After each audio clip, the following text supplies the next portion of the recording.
why Lisp? Or rather, why should you care about, learn and use Lisp? This is what I want to talk about in this video. The first thing is the syntax. The syntax is a tree. The syntax is based on S expressions, which I will show you in a second, and it formulates a tree. Or you can think about it, if you have any experience with theoretical computer science, about it as an abstract syntax tree, because that is what it is. So let me show you an example. So we have, and S expressions are normally referred to as SXP or SXP. And if you have this Python expression, for example, 7 plus 2 times 3, you can express that in S expressions as this, plus 7, and then the S expression 2 times 3. And these parentheses represent S expressions. So these are the kind of building blocks. And you kind of probably know all the memes about Lisp and all the parentheses and so on and so forth. And of course they serve this purpose, to build S expressions. And you can think about having other symbols. It doesn't really matter if they are parentheses or brackets or whatever. So again, and Lisp uses a prefix notation. That means that the operator is always on at the first place. So in this case it's plus, in this case it's the multiplication operator. And what you can already see in this example, and this is only a kind of minor point, is that it's clear how this gets evaluated. In the Python example, it's not immediately clear. Do you first add 7 plus 2 and then multiply by 3? Or do you first multiply 2 times 3 and then add 7? And in this case, it is deterministic. It is clear what gets evaluated when. You simply evaluate from the deepest expression up to the highest expression, if that makes sense. So first you evaluate this, because this is needed for this operation, and then you evaluate the 7. So if you evaluate this, and the result will be displayed here in the REPL, and I will go through what a REPL is in a second, you get 13, of course. Alright, so why is that great? So one of the points, it's really great, and the whole, well, it's deterministic, you know what gets evaluated when thing is only like a minor point in my opinion. What's really great is structural editing. For example, using PowerEdit, and this is a Emacs package. So structural editing is when you don't operate on the symbols that your code is written in, really, but on the structure of it. And with S expressions, this is super simple. So, for example, what I mean is you can jump around expressions. So, for example, if I had Control Alt B on my Emacs setup right here, it jumps to back one expression. So if I now go here, for example, and hit that again, it jumps only this expression. So I hope that makes sense. Another thing is, for example, going down the tree. If I hit Control, if I go, for example, here and hit Control Alt D, it goes down into the tree. And if I hit it again, it goes down even further. And if I hit Control Alt U, it goes up. Yeah. And again, this is a trivial example, but you can think about how nested your code can be and how this can be really useful. Or you can also, for example, think about this. For example, you have this right here, and now you want to add this 3. You don't want to add it, but you want to multiply it with these two numbers right here. What you can do is, or what I can do here in my setup, is hit Control and arrow right. Or I think it's also, you can also have like other key bindings for that. And it will slurp this expression into this multiplication expression. And this is not only for single symbols, but you can have like whole expressions, or let's do, for example, like this. And if I now hit the same key again, it will slurp this entire expression. And this doesn't only work with S expressions, but also with strings, for example. Something, and if I have, yeah, for example, this. Oh, did it wrong. And now I do this, it will slurp that into the string. So strings kind of also work like S expressions in PowerEdit. But this structural editing thing is really like one of the main points why S expressions are great. Or you can also have, for example, if I hit backspace here, it will represent the structure I'm editing in and not delete the closing parentheses. Alright, so these are just some simple examples for structural editing, but yeah, it's great. Okay, next up are macros. And macros also depend on this S expression syntax, really. Because if you know macros from like C or something like that, in C there are simple text replacement macros. And in Lisp, again, you operate on expressions.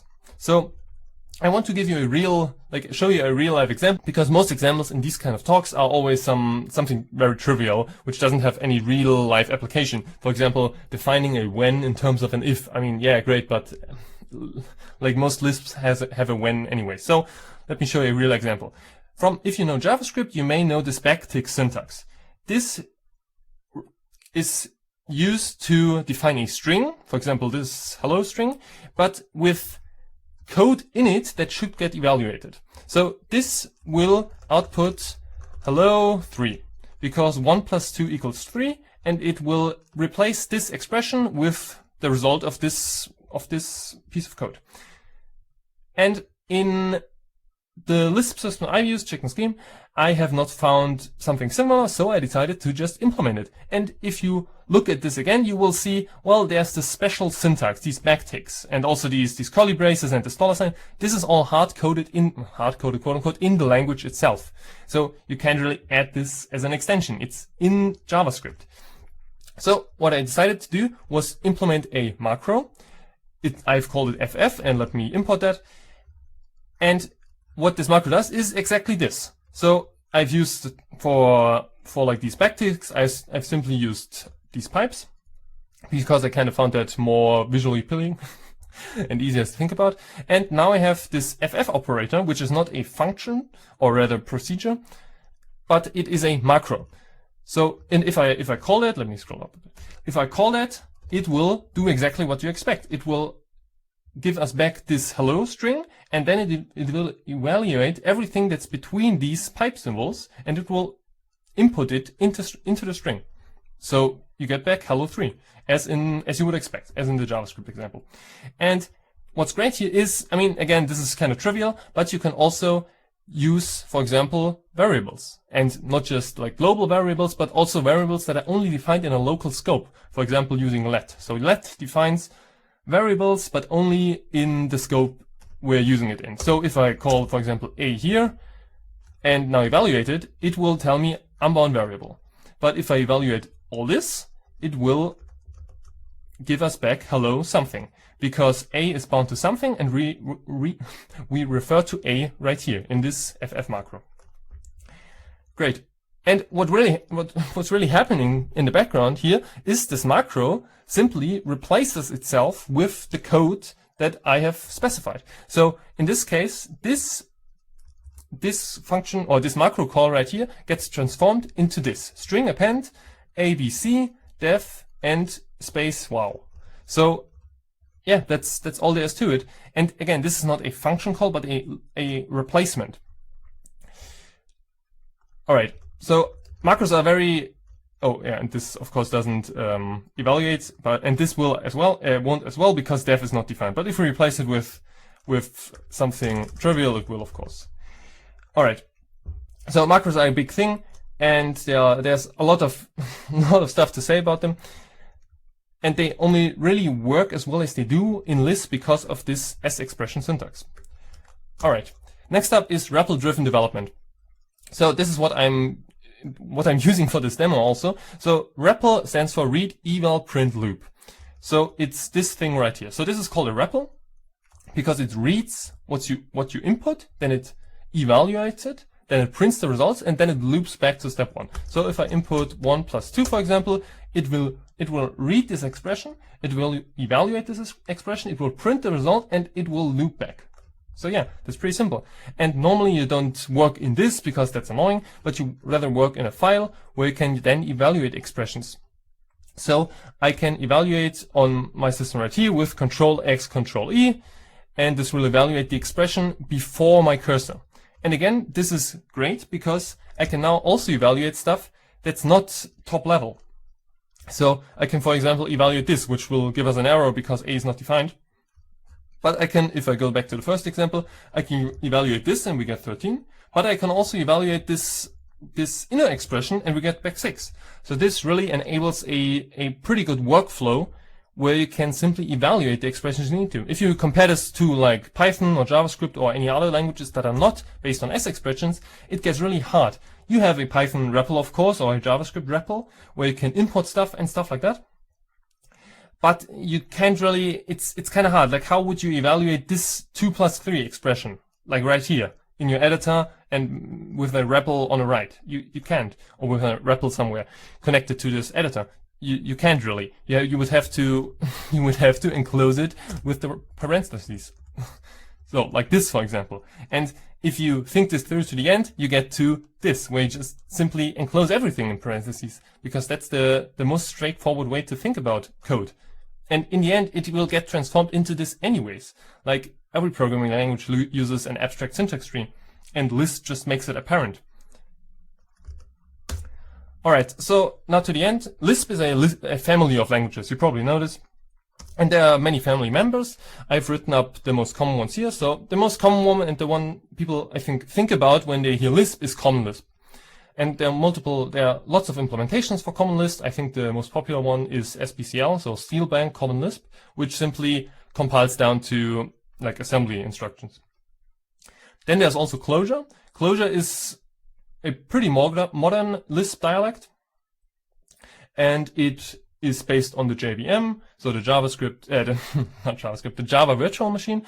And like if you want to earn money with Lisp, like if you want to, or not earn money, if you want to be employed using Lisp, you will probably have the most success with Clojure, I think. And I've used Clojure in the past, and it's pretty cool. Like it has a lot of cool features, and it works very well, but it's just based on the JVM.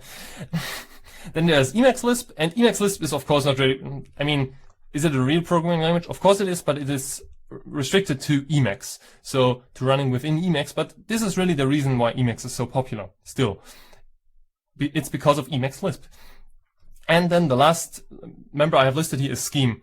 And Scheme is very old, or quite old, and it is kind of the minimal, like it's thought of as a like academic language, but for in my use case, I don't use it in an academic context, but in a real life context. And I think it works great for that. Also for Scheme, there are lots of implementations. It's also one of the languages that's easiest to implement yourself. And yeah, I use Scheme, so this is what I use. And in particular, I use Chicken Scheme. And I will have videos on both of these, like a video on Scheme, on why I think Scheme is the best family member, and also one on why I think Chicken Scheme is maybe the best Scheme member. Alright, so this was pretty much it. I hope I gave you a good introduction of what makes Lisp special, and now this is not, I thought about what I would put into this video, and there are of course lots of things which makes Lisp special and which have first been implemented in Lisp. So for example, Lisp invented the garbage collector, it invented kind of functional programming constructs like filter, map, reduce, all that stuff. Or maybe not invented, but first implemented it. And all these things, but I think what I talked about in this video, these are really the things that make it stand out today.